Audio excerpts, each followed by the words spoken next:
యేసు లోక రక్షకుడు, యేసు పాప విమోచకుడు, యేసు లోక రక్షకుడు, యేసు పాప విమోచకుడు. ఎంత ఘోర పాపినైనను ఎంచక మరి క్షమించును.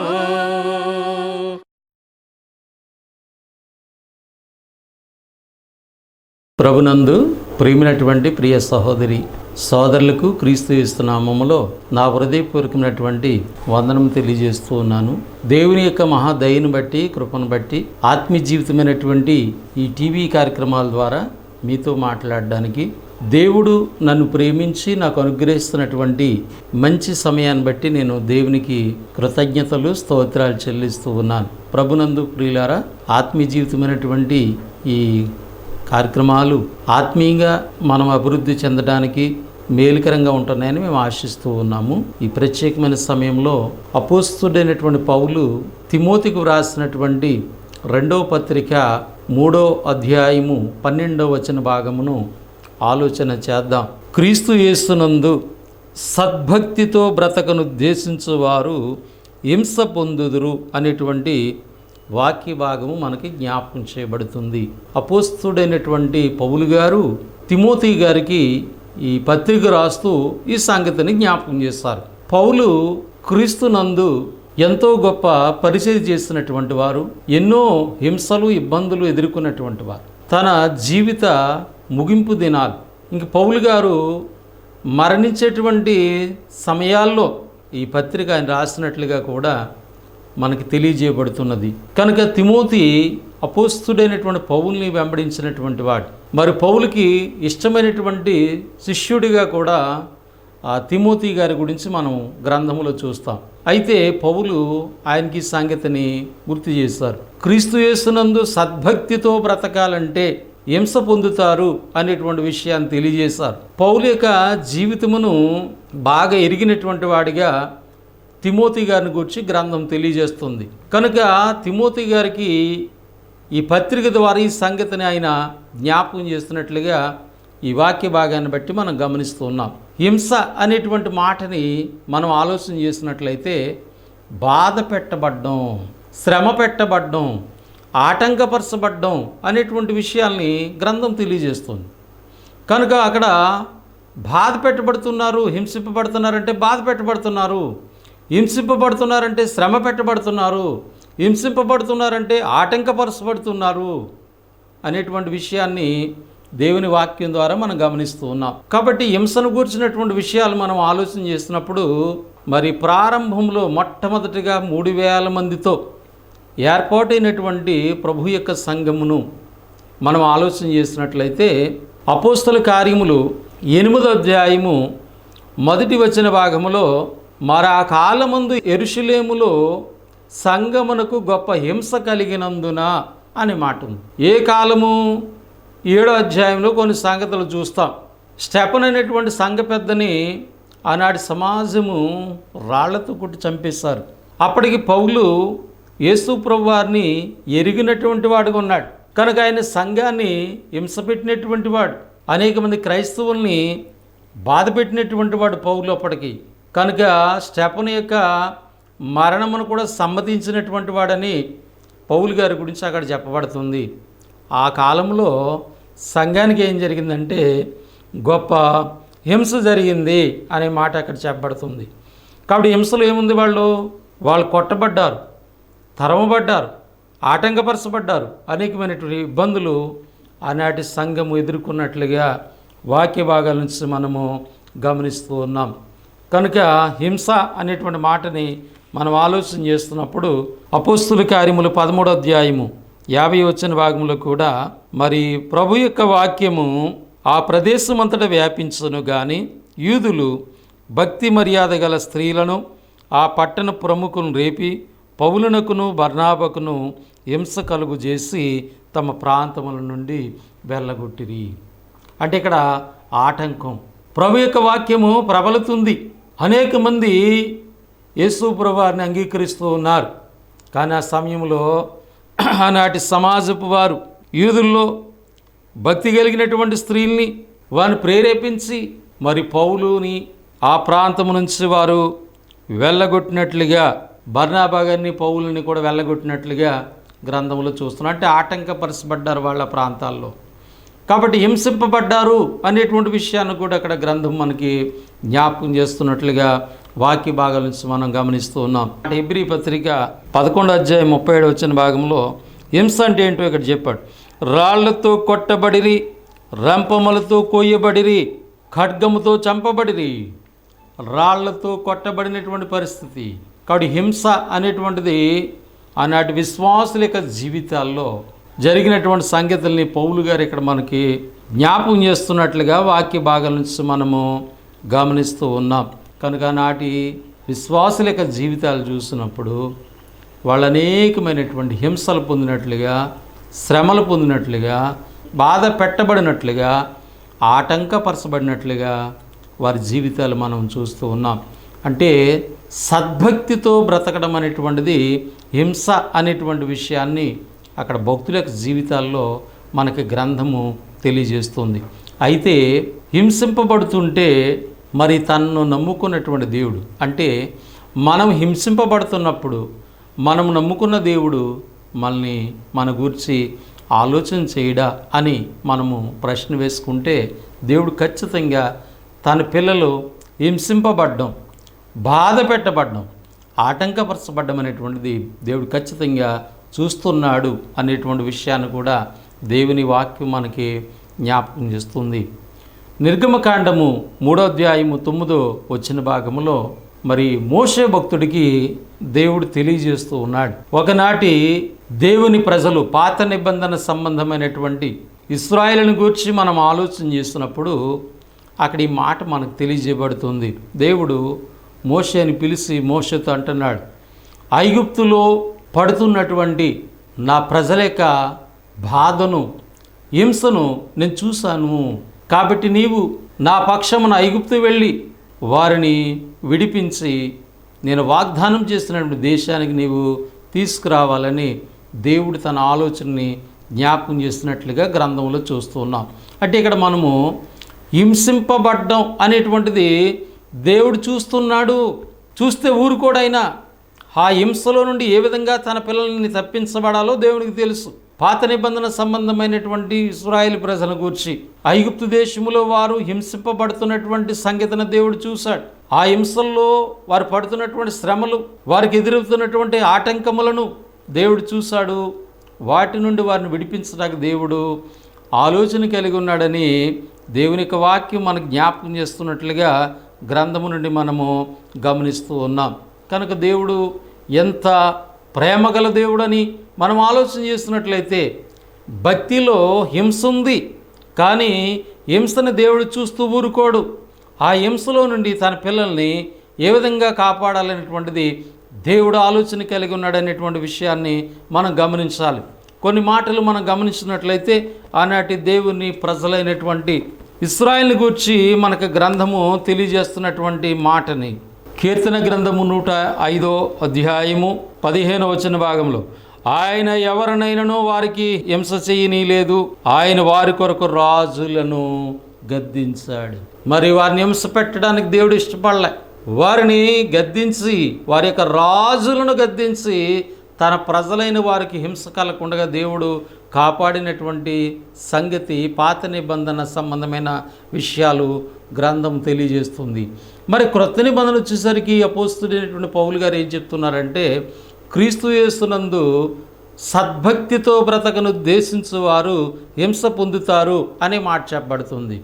పాత నిబంధనలో దేవుని ప్రజలైన వారు హింసకి బాధపడుతున్నప్పుడు, హింసను బట్టి శ్రమ పెట్టబడుతున్నప్పుడు, హింసను బట్టి ఆటంకపరచబడుతున్నప్పుడు దేవుడు వారి యొక్క హింసల నుండి తప్పించాడు. అంతేకాదు, వారు మార్గాల్లో వెళుతున్నప్పుడు అనేకమైన రాజులు వారిని ఆటంకపరచకుండాను, వారిని ఇబ్బంది పెట్టకుండాను, రాజులు తన ప్రజలకి ఇబ్బంది కలగజేయకుండా వారిని గద్దించినట్లుగా కూడా చరిత్ర మనకు చెప్తూ ఉంది.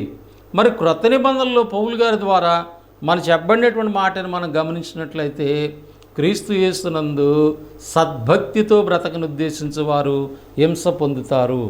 అంటే సద్భక్తితో కొనసాగాలంటే ఖచ్చితంగా క్రైస్తవుని యొక్క జీవితంలో హింస అనేటువంటిది అవసరం. కాబట్టి మనం కొన్ని విషయాలు ఆలోచన చేద్దాం. నా భక్తి జీవితానికి సద్భక్తితో మనం బ్రతకాలంటే హింస అనేటువంటిది అవసరం అనే విషయాన్ని మనము గమనించాలని దేవుని వాక్యం మనకి ఇక్కడ జ్ఞాపకం చేస్తుంది. మరి హింస అనేటువంటిది భక్తికి ఎందుకు అవసరం అంటే, దేవుడు ఏర్పరుచుకున్నటువంటి పిల్లల యొక్క విశ్వాసము నిమిత్తము, నీ యొక్క విశ్వాసము, నా యొక్క విశ్వాసము దేవుని యందు స్థిరమైనటువంటి విశ్వాసం కలిగేలాగా మనం జీవించాలంటే మన విశ్వాస జీవితంలో హింస అనేటువంటిది అవసరం. హింసింపబడాలి, మనం అంటే శ్రమ పెట్టబడాలి ప్రభు కొరకు. ప్రభు నిమిత్తము, ఆయన నామము నిమిత్తము మనం ఆటంకపరచబడాలి. అలాగే మనము ఇబ్బందులు పడవలసినటువంటి అవసరతను కూడా గ్రంథము తెలియజేస్తుంది. కనుక భక్తికి హింస అనేటువంటిది అవసరము. అందులో మనం కొన్ని విషయాలు గమనిస్తున్నాము. మొదటిగా విశ్వాసము నిమిత్తము మనం హింసలు పొందాలి. మన విశ్వాసము స్థిరమైనటువంటిదిగా దేవునిలో ఉండాలంటే మన భక్తి జీవితంలో హింస అనేటువంటిది అవసరమని గుర్తించాలి క్రైస్తవుడు. రెండవదిగా భక్తికి అనుగుణ్యమైనటువంటి బోధ కొరకు మనము హింస పొందాలి. ఈనాడు అనేకమైనటువంటి బోధలు ఉన్నాయి. ఈ బోధలు ఎలా ఉన్నాయంటే మానవునికి అనుకూలమైనటువంటిగా ఉంటున్నాయి, మానవుని యొక్క చెవికి ఇష్టమైనటువంటిగా ఉంటున్నాయి. అపోస్తుడైనటువంటి పౌలు ఒక సందర్భంలో చెప్తాడు, దురద చెవులు గల వారై తమకు అనుకూలమైనటువంటి బోధకుల్ని పోగు చేసుకుంటారని చెప్పబడుతుంది. కానీ నీ భక్తి జీవితంలో హింస అనేటువంటిది అవసరము. అందులో బోధ నిమిత్తము, అంటే దేవుడు నీకు అందించినటువంటి బోధ నిమిత్తము హింస అవసరం. తిమోతికి రాసినటువంటి మొదటి పత్రిక 6వ అధ్యాయము 3వ వచన భాగంలో, ఎవడైనను మన ప్రభువైన యేసుక్రీస్తు యొక్క హితవాక్యములను దైవభక్తికి అనుగుణ్యమైన బోధను అంగీకరింపక, దైవభక్తికి అనుగుణ్యమైనటువంటి బోధను అంగీకరించాలి. ఈ బోధ నీ జీవితంలో కొన్ని ఆటంకాలు కలగజేయచ్చు, నీ జీవితంలో ఇబ్బంది కలగజేయచ్చు. అయినప్పటికీ కూడా అందుకే యోధా పత్రికలో మనం చూస్తాము, ఆయన ఏం చెప్తున్నాడంటే, పరిశుద్ధులకు ఒక్కసారి అప్పగింపబడినటువంటి బోధ నిమిత్తము మీరు పోరాటం చేయాలి. అంటే నీ భక్తి జీవితంలో బోధ కొరకు నీవు హింసింపబడవలసిన అవసరం, ప్రయాసపడవలసిన అవసరం ఉంది.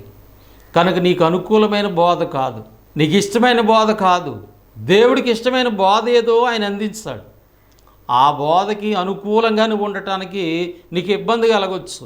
ఉదాహరణకి క్రీస్తునందు రక్షణ పొందినటువంటి బిడ్డలు, సంఘముగా ఉన్నటువంటి వారు ఎలాంటి పరిస్థితులు వచ్చినప్పుడు కూడా ప్రభు దినము నాడు అనగా ఆదివారం నాడు దేవుణ్ణి ఆరాధించవలసినటువంటి అవసరం ఉంది. కనుక ప్రభు దినము నాడు ఎలాంటి పరిస్థితులు ఎదురైనప్పటికీ కూడా నువ్వు ఆరాధన చేయవలసిన అవసరం ఉంది. దేవుడు కోరిన రీతిలో దేవుణ్ణి ఆరాధించాలి.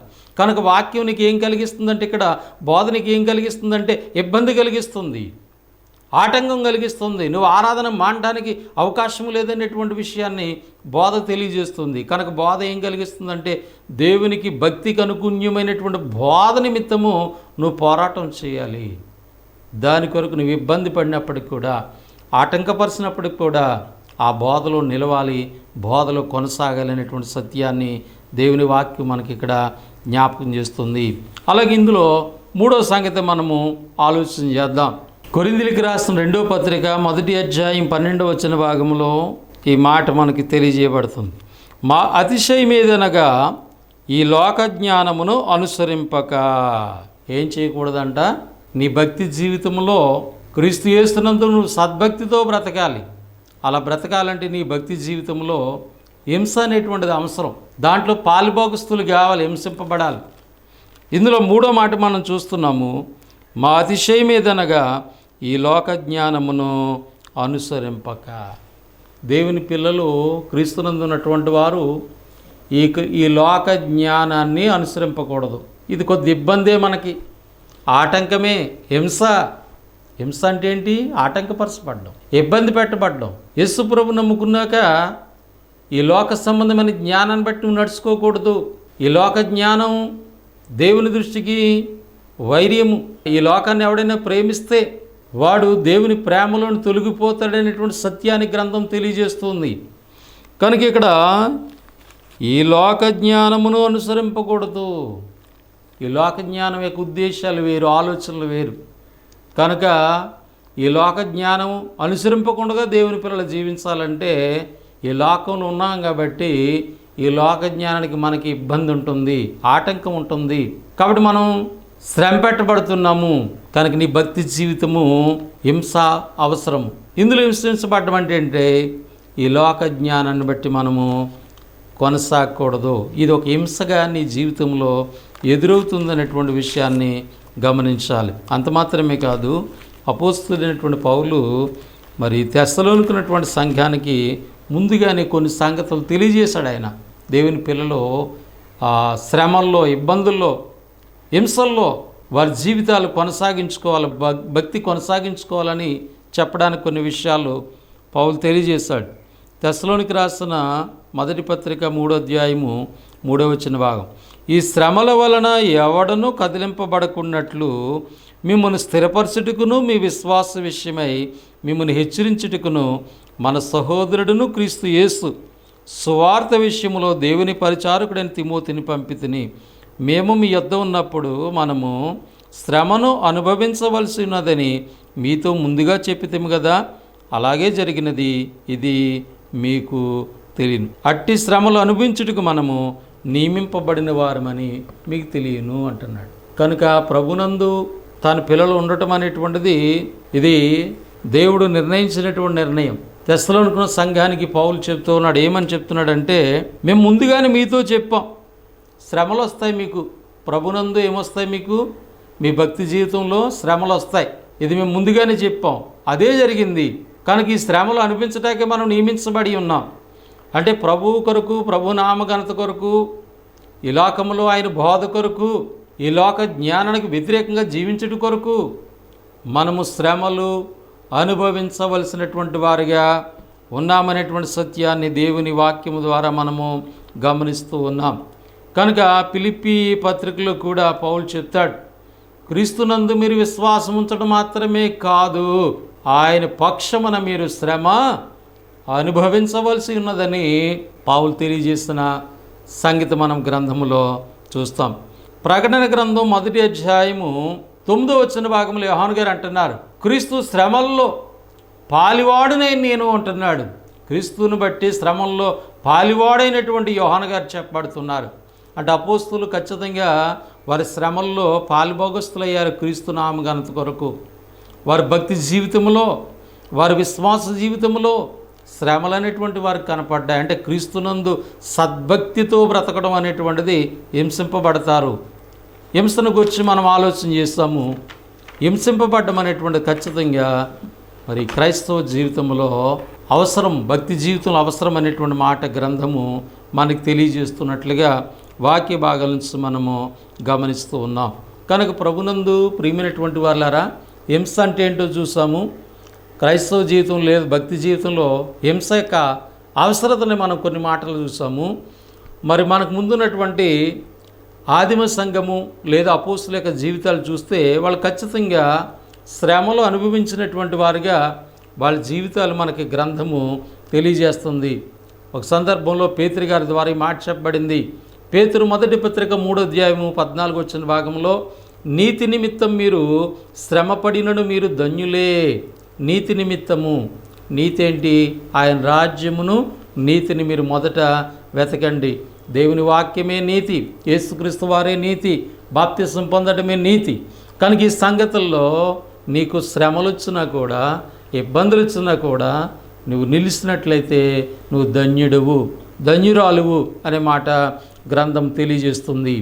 కనుక దేవుని గూర్చినటువంటి మనస్సాక్షి కలిగి మనము శ్రమ పడితే ఇవి మన జీవితాల్లో ధన్యకరమైనటువంటివి, అవి దేవుడు ఇష్టమైనటువంటి కార్యమని కూడా దేవుని వాక్యం ద్వారా మనము గమనిస్తూ ఉన్నాం. రోమాలో ఉన్నటువంటి సంఘానికి పౌలు రాస్తూ, మరి క్రీస్తులో ఆయన యొక్క శ్రమల్లో మీరు పాలిభాగస్తులు అవటం ఎంతో ధన్యతని ఆ రోమ 8:17లో కూడా ఆయన జ్ఞాపకం చేసినటువంటి మాటని మన గ్రంథం ద్వారా చూస్తాం. పేతురు మొదటి పత్రిక 5వ అధ్యాయం 9-10 వచనాల్లో మనకు ముందున్నటువంటి వారు కూడా ఆ భక్తిపరులు, ఆనాటి అపోస్తులు లేదా సంఘము వాళ్ళ గురించి మనం ఆలోచన చేస్తున్నప్పుడు మనకు ముందున్న వారు కూడా శ్రమలు అనుభవించినటువంటి వారుగా వారి జీవితాలు మనకి గ్రంథము తెలియజేస్తుంది.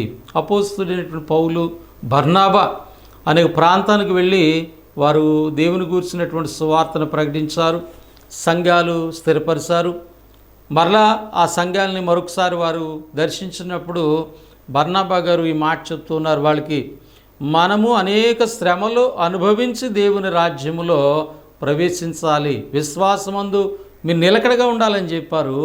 అలాగే మనం అనేక శ్రమలు అనుభవించి దేవుని రాజ్యములో ప్రవేశించాలి. అపోస్తుల కార్యం 14:22లో ఈ వాక్య భాగాన్ని మనం చూస్తూ ఉన్నాం.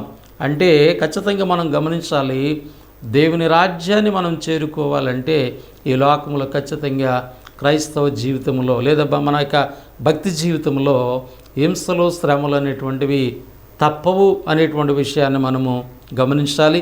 మనకు ముందున్నటువంటి వారు అట్లాంటి హింసలు, శ్రమలు అనుభవించేవారు దేవుని రాజ్యానికి వారసులుగా ఉన్నట్టుగా వాక్య భాగాల నుంచి మనము గమనిస్తూ ఉన్నాం. సాక్షాత్తు యేసుప్రభువు వారే మరి ప్రకటన గ్రంథము 2వ అధ్యాయంలో ఆయా స్థలంలో ఉన్నటువంటి స్థానిక సంఘాలని ఉద్దేశించి ఆయన మాట్లాడుతూ 2వ అధ్యాయం 3వ వచన భాగంలో అంటున్నాడు, నా నామము నిమిత్తము భారము భరించావు. అంటే ప్రభు యొక్క నామము నిమిత్తము భారము, ప్రభునామం భరించడానికి అంటే హింసించబడుతున్నారు వాళ్ళు ప్రభునామాన్ని ప్రకటన కొరకు. అపోస్తల జీవితాలు మనం చూస్తున్నప్పుడు పేతురు, యోహాను పట్టుకుని సరసాల్లో వేశారు, బంధించారు. యేసు నామమును బట్టి మీరు ఎంత మాత్రము కూడా మాట్లాడకూడదని చెప్పారు. అయినప్పటికీ వాళ్ళు ఆ నామము కొరకు వాళ్ళు శ్రమలు అనిపించడానికి లేదా దెబ్బలు తినడానికి కూడా వాళ్ళు ఇష్టపడినటువంటి వారుగా వాళ్ళ జీవితాల్లో మనం చూస్తూ ఉన్నాం.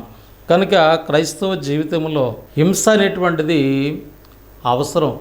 మనకు ముందున్నటువంటి ప్రారంభ సంఘము, క్రీస్తు ప్రభు సంఘము, ఆనాటి పరిచర్య చేసినటువంటి అపోస్తల జీవితాలు చూస్తున్నట్లయితే వాళ్ళ జీవితాలు ఎన్నో హింసలు, వాళ్ళ జీవితాలు చూస్తే వాళ్ళ మరణాలు ముగింపు చూస్తే ఎంతో భయంకరమైన మరణాలు వాళ్ళు పొందినట్లుగా వారి యొక్క జీవితాలు మనకి గ్రంథము తెలియజేస్తుంది. కనుక ప్రభునందు ప్రియమైనటువంటి వారులారా, క్రీస్తు యేసునందు బ్రతకడం అనేటువంటిది, సద్భక్తితో బ్రతకడం అనేటువంటిది హింస పొందుతారని పౌలు తిమోతికి తెలియజేశాడు. కాబట్టి ఎందుకని మనం చూసినట్లయితే పౌలు గారి యొక్క జీవితాన్ని తిమోతి చూశాడు. తిమోతికి రాసిన 2వ పత్రిక 3వ అధ్యాయము 10వ వచన భాగం, అయితే నీవు నా బోధను, నా ప్రవర్తనను, నా ఉద్దేశమును, నా విశ్వాసమును, నా దీర్ఘశాంతమును, నా ప్రేమను, నా ఓర్పును అంతియొకయ, ఈకోనియా, లుస్త్రా అనే పట్టణములో నాకు కలిగినట్టి హింసలను, ఉపద్రవములను తెలుసుకుని వాడివై నన్ను వెంబడించితివి. అట్టి హింసలను సహించితిని గాని వాటన్నిటిలోండి ప్రభు నన్ను తప్పించును. దేవునికి స్తోత్రం. ప్రభునందు ప్రియమైనటువంటి వారిలారా ఆలోచించండి. హింసలు పొందాడు పౌలు, కానీ అట్టి హింసలోంచి ప్రభు నన్ను తప్పించాడు. మీకు ముందు పాత నిబంధన సంబంధమైన విషయాలు తెలియజేశాను. ఇశ్రాయేలు ప్రజలకు హింసల్లో నుంచి దేవుడు తప్పించడానికి ఇష్టపడ్డాడు. వారికి హింస కలగకుండా వారిని కాపాడాడు. అలాగే క్రొత్త నిబంధన సత్యం చూస్తున్నాం. నీ భక్తి జీవితంలో హింస అనేటువంటిది అవసరం. అయితే ఆ హింసల్లో దేవుడు విడిచిపెట్టడు. పౌలు అంటున్నాడు, ఇదిగో నాకు కలిగినటువంటి హింసలు, నాకు కలిగిన బాధలు అన్నీ నువ్వు చూసావు తిమోతి. ప్రభు నా ప్రక్క నిలిచి నన్ను తప్పించాడు, నాకు సహాయం చేశాడు ఆయన. అలాగే నీ జీవితంలో, నా జీవితంలో ప్రభు నామ ఘనత కొరకు మనం జీవించవలసినటువంటి వారు ఉన్నాం. అంతేగాని ప్రభు నమ్ముకున్నాం కాబట్టి మాకు ఏ బాధలు రాకూడదు, ప్రభు నమ్ముకున్నాం కాబట్టి ఏ కష్టం రాకూడదు, ప్రభు నమ్ముకున్నాం కాబట్టి ఏ బాధలు రాకూడదని నువ్వు ఆలోచన చేసినట్లయితే నువ్వు క్రీస్తు యేసునందు సద్భక్తితో బ్రతకట్లేదని అర్థం. నీకు బాధ రాకూడదు, హింస రాకూడదు, ప్రభు కొరకు, ప్రభుని బట్టి ఏ బాధ రాకూడదు. ఈనాడు చాలామంది జీవితాల్లో ప్రభుని మేము నమ్ముకుంటే మాకేం కావాలో అది చెయ్యాలని ఆలోచన చేస్తారు, కానీ ప్రభు నిమిత్తము ఎదురవుతున్నటువంటి లేదా మన భక్తి జీవితానికి ఏది అవసరమో ఆలోచన చేయరు. నీ భక్తి జీవితంలో, నా భక్తి జీవితంలో ఈ క్రీస్తునందు సద్భక్తితో బ్రతకాలంటే హింస అంటే శ్రమలు, ఆటంకాలు, బాధలు తప్పవు. వాటిని మనం అనిపించడానికి ఏర్పాటైనటువంటి వారమని మనకు ముందున్నటువంటి భక్తుల జీవితాలు మనకు ముందున్నటువంటి ప్రారంభ సంఘంలో ఉన్నటువంటి బిడ్డల జీవితాలు మనకు జ్ఞాపకం చేస్తున్నాయి. అలా కాకుండా కేవలము ఏదేసు ప్రభుని నేను నమ్ముకుంటాను, కేవలం అది ఈ లోకం కొరకని మనం ఆలోచన చేసినట్లయితే బైబిల్ తెలియజేస్తుంది. అపోస్తలుని పౌలు రాశాడు కొరింథీయులకు రాసిన మొదటి పత్రిక 15:19లో, మరి ఈ జీవితకాలం మట్టుకే నువ్వు క్రీస్తునందు నిరీక్షణ ఉంచిన వారమైతే మనుషులందరికంటే దౌర్భాగ్యులు అని చెప్పబడింది. కనుక కేవలము ఈ లోక సంబంధమైన జీవితం కొరకే నువ్వు ప్రభునందు విశ్వాసం ఉంచకూడదు, ప్రభునందు నిరీక్షణ ఉంచకూడదు, కేవలం ప్రభుని నమ్మకూడదు. ఈ లోకం కొరకే, రాబోయే మహాలోకం కొరకు, ఆ లోకంలో పొందబోయే ఆ నిత్య జీవం కొరకు ఈ లోకంలో మనము క్రీస్తునందు సద్భక్తితో బ్రతకను ఉద్దేశించాలి. అలా బ్రతికిన వాళ్ళకి హింసలు వస్తాయి, కానీ ఆ హింసలోంచి ప్రభు తప్పిస్తాడు. కనుక పౌలు యొక్క జీవితాన్ని మనం ఆలోచన చేస్తే ఆయన ఖచ్చితంగా చెప్పాడు, ఇదిగో నేను క్రీస్తునందు సద్భక్తితో బ్రతికాను తిమోతి, ఆ సంగతులన్నీ తెలుసు, అవన్నీ తెలుసుకుని నీవు నన్ను వెంబడిస్తున్నావు. అయితే ప్రభువు నా ప్రక్క నిలిచి నాకు సహాయం చేస్తాడు. కాబట్టి నేనేమయ్యానంటే 2 తిమోతి 4:6-7 నేను ఇప్పుడే పానార్పణముగా పోయబడుచున్నాను, నేను వెడలిపోయి కాలము సమీపమై ఉన్నది, మంచి పోరాటం పోరాడి తిని నా పరుగు కడముట్టించి తిని విశ్వాసమును కాపాడుకుంటుని, ఇక మీదట నా కొరకు నీతి కిరీటము ఉంచబడి ఉన్నది, ఆ దినమందు నీతిగల న్యాయాధిపతి అయిన ప్రభు అది నాకు మాత్రమే కాకుండా తన ప్రత్యక్షతను అపేక్షించి వారందరికీ అనుగ్రహిస్తాడు. నా వలె ఎవరైతే ప్రభు కొరకు ప్రయాసపడుతున్నారో వాళ్ళందరికీ కూడా ఆ నీతి కిరీటము జీవ కిరీటము దేవుడిస్తాడు. ఇదిగో నా పరుగైతే తొదముట్టించుకున్నాను, నా విశ్వాసాన్ని కాపాడుకున్నానని తన ముగింపు దినాల్లో, మరణకరమైన దినాల్లో పౌలు క్రీస్తునందు సద్భక్తితో బ్రతకడం ఎంత అవసరమో తెలియజేసినట్లుగా వాక్య భాగాల నుంచి మనము గమనిస్తూ ఉన్నాం. కనుక ప్రభునందు ప్రియమైనటువంటి ప్రియ సోదరి సహోదరులారా, నా జీవితాలు ఎలాగున్నాయి? క్రీస్తునందు సద్భక్తి కలిగినటువంటి బిడ్డలుగా ఉన్నామా? ప్రభు నామఘనత కొరకు కొన్ని హింసలు, ఇబ్బందులు, ఆటంకాలు ఎదుర్కోవడానికి మనం ఇష్టపడుతున్నామా? ఇష్టపడాలన్న దేవుని యొక్క ఉద్దేశం. అయితే నిన్ను నన్ను ఆ శ్రమల్లో, ఆ ఇబ్బందుల్లో ప్రభు విడిచిపెట్టడని మనం గమనించాలి. ప్రభు కొరకు నమ్మకమైన బిడ్డలుగా జీవించాలని దేవుని వాక్యం తెలియజేస్తుంది. ఆ విధంగా మనము జీవించడానికి ప్రయత్నం చేద్దాం. దేవుడి మాటలు మనందరి హృదయములలో ఫలింపచేయునుగాక. ఆమెన్. మీ అందరికీ వందనం. పరిశుద్ధుడైన మా తండ్రి, ప్రేమగల ప్రభు, మీకు స్తోత్రాలు చెల్లిస్తూ ఉన్నాం. మీ కృపను బట్టి, ప్రేమను బట్టి మమ్మల్ని జ్ఞాపకం చేసుకుని ఈ కార్యక్రమాల ద్వారా మీ వాక్య భాగాలు నేర్చుకున్నట్టుకు మీరు మాకు ఇస్తున్న అవకాశాన్ని బట్టి వందనాలు. ప్రేమతో, విశ్వాసంతో ఈ కార్యక్రమాలను ప్రోత్సహిస్తున్నటువంటి స్థానిక సంఘ బిడ్డల్ని, సహకారాలను దీవించండి. కార్యక్రమాల కొరకు ప్రయాసపడుతున్న బిడ్డల్ని, సహోదరులు జ్ఞాపకం చేసుకోండి.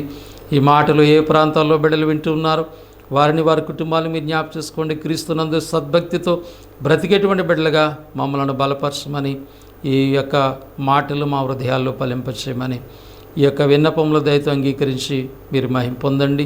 మమ్మల్ని పరిపాలించిన నాయకులు, అధికారులు, మా దేశ రాష్ట్ర ప్రజలందరి కొరకు ప్రార్థన చేస్తూ ఉన్నాం. ప్రభు, సువార్త పరిచర్యకి ఆటంకం లేకుండా మీ దయని చూపి కొనసాగించట్లో సహాయం చేయమని యేసుక్రీస్తు నామములో ప్రార్థన అడిగి వేడుకొనుచున్నాము తండ్రి. ఆమెన్. మీ అందరికీ వందనములు. దేవుడి మిమ్మల్ని, మీ కుటుంబాలను దీవించి ఆశీర్వదించునుగాక. ఆమెన్.